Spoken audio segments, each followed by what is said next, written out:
The PSP was a very technically impressive handheld, which had the hardware to sustain a long shelf life. As with all successful consoles with such longevity, the PSP saw a plethora of really terrible releases. In the past I've covered some of the handheld's best underrated gems. Today I thought I'd cover the PSP's 5 worst games. This list would have been a little too easy if I included PSP minis or generic shovelware, so instead I've opted to only address proper full games, either with a big name attached or some reputation. 5. Napoleon Dynamite the game. A collection of glorified online flash games.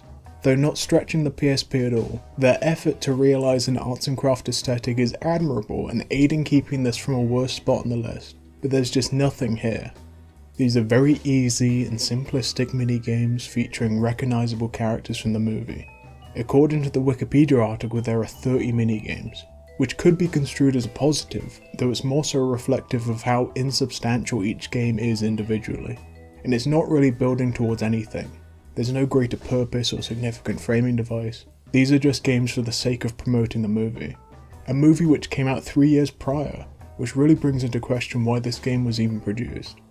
There's not a lot to say because the game doesn't do a lot wrong, as it generally doesn't do a lot at all. It's probably the most shallow experience of any PSP game which warrants it landing on this list. 4. Dirt 2. The Dirt franchise was the definitive rally experience for the 7th generation. A modernised update to the Colin McRae rally series, Dirt continues the intense but realistic simulation gameplay but rejuvenated with a youthful and stylish makeover. The realism is enhanced by an intense vehicle damage model, accurate handling on different terrain, and arguably the best graphics of any racing game of its time. This PSP port of Dirt 2 couldn't be further from what the series represents on consoles. This is a rigid and ugly arcade racer. You are blocked onto the tracks by invisible walls, the physics are ridiculously floaty, and there's no functional damage model for your vehicle. This is ostensibly not a rally game and certainly not a simulation game. The fact that you're driving off-road is barely even noticeable, as there is no discernible difference between the various terrains that you drive on. And this is on a handheld that produced so many quality off-road racing games. Besides the obvious MotorStorm Arctic Edge, Bugbear produced the excellent Flat-Out Head-On and Sega Rally Revo, which is an infinitely more convincing simulation rally game than Dirt 2. Even taking a step back and accepting this is meant to be a less serious arcade racer, the game's drab colour design, ugly visuals and slow racing doesn't compare to the sea of fantastic arcade racers on the PSP. To add insult to injury, this port was developed by Sumo Digital, who have produced some of the best racing games for the PSP. 3. Winx Club Join the Club. Winx Club is another licensed minigame collection meant to promote a franchise, but unlike Napoleon Dynamite, which was slightly commendable for its attempt at a coherent art style, Winx Club has no such redeeming qualities. How the minigames look and play can shift drastically between games. Seemingly the only trait shared between all of these games is the stilted, inexpressive animations and ugly character models. Otherwise, each minigame feels completely separate. This may be a bit of an abstract interpretation, but there's the distinct feeling as though the people who programmed this game don't have any experience of game development. Certain established conventions of the industry like movement or camera controls are just not present. There are some games that are meant to be fast-paced and hectic that utilise tank controls.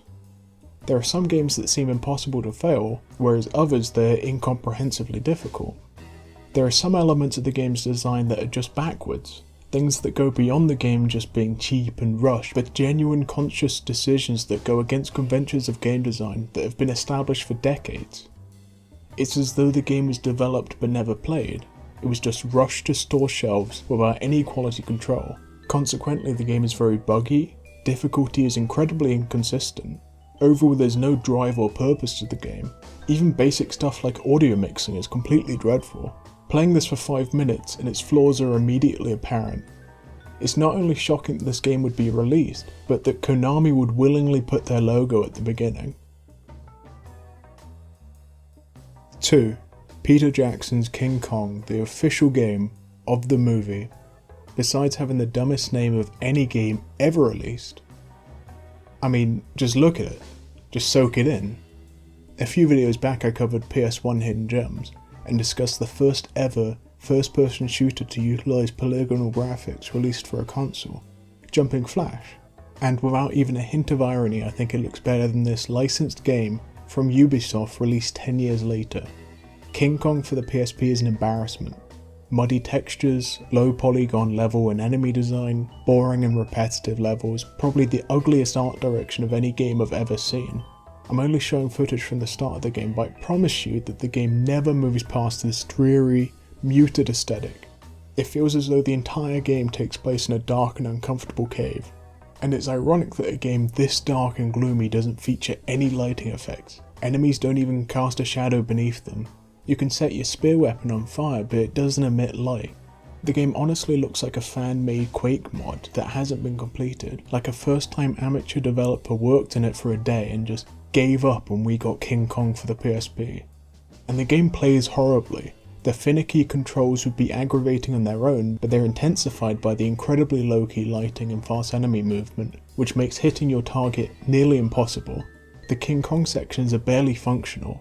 Between the scripted camera angles and awkward slow motion animations, the portions of the game playing as Kong feel almost automated, and yet it's the least functional part of the game, where it's easy to die from just glitching through objects or animations not playing.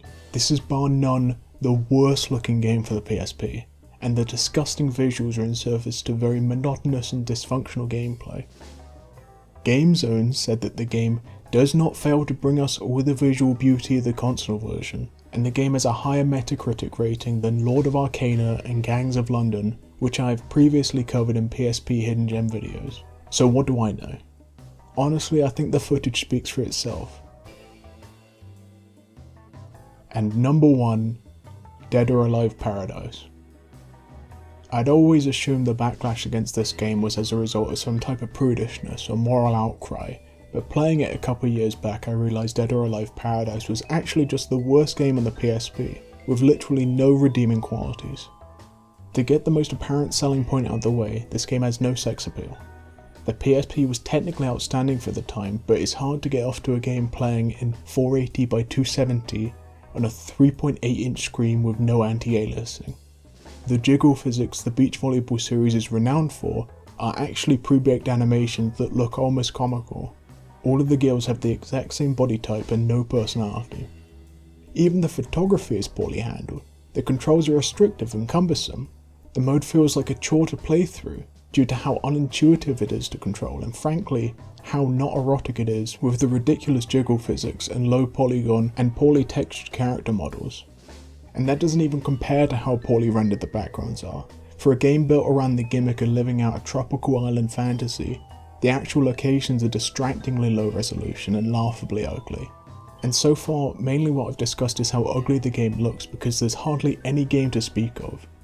There are shallow, underdeveloped minigames which each have glaring flaws.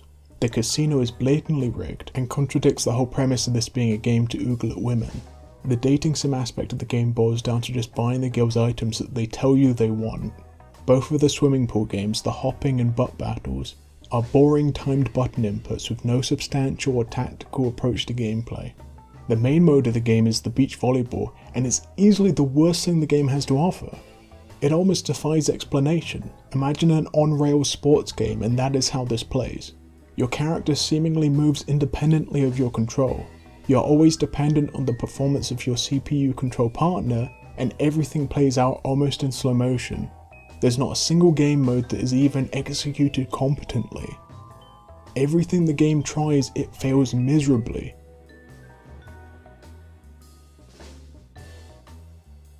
Thank you for watching the video. I've left out a bunch of terrible games, so feel free to comment what you think of the worst PSP games down below. Like this video to show your support and subscribe to see more content like this in the future. Have a nice day, peace.